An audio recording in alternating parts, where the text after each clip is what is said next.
আসলে আমার বাবা ছিলেন নিম্নমানের মানুষ।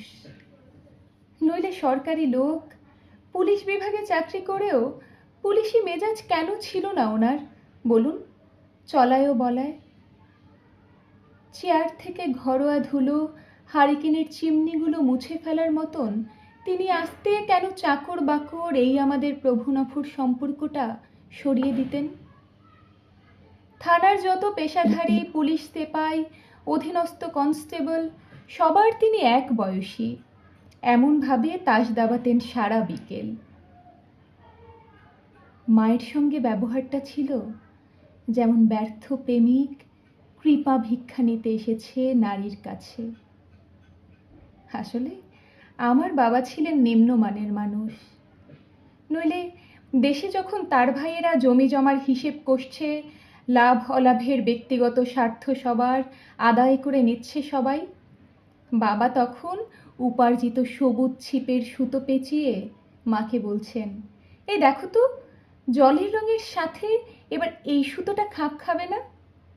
কোথায় কাদের ঐতিহাসিক পুকুর বাড়ি, পুরনো সিঁড়ি, অনেক মাইল হেঁটে যেতেন মাছ ধরতে। আমি যখন মায়ের মুখে লজ্জা ব্রীড়া, ঘুমের ক্রীড়া ইত্যাদিতে মিশেছিলুম, বাবা তখন কাব্যি করতে কম করেননি মাকে নিয়ে। শুনেছি সাদা চামেলি নাকি চাপা এনে পরিয়ে দিতেন রাত্রিবেলা মায়ের খোপায়। মা বলতেন বাবাকে, তুমি এই সমস্ত লোক দেখো না, ঘুষ খাচ্ছে, জমি কিনছে, শনৈ শনৈ উপরে উঠছে, কত রকম ফন্দি আটছে, কত রকম সুখে থাকছে, তুমি এইসব লোক দেখো না? বাবা তখন হাতের বোনা চাদর গায়ে বেরিয়ে কোথায় কবিগানের আসরে যেতেন মাঝরাত্রিরে। লোকের ভিড়ে সামান্য লোক শিশিরগুলি চোখে মাখাতেন। এখন তিনি পরাজিত, কেউ দেখে না, একলা মানুষ।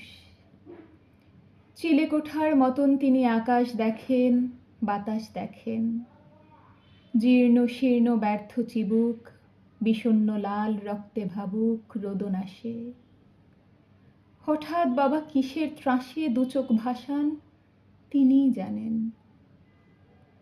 একটি ছেলে ঘুরে বেড়ায় কবির মতো কুখ্যাত সব পাড়ায় পাড়ায়, আর ছেলেরা সবাই যে যার স্বার্থ নিয়ে সরে দাঁড়ায়।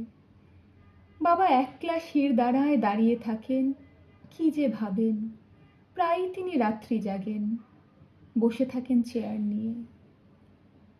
চামেলি হাতে ব্যর্থ মানুষ, নিম্নমানের মানুষ।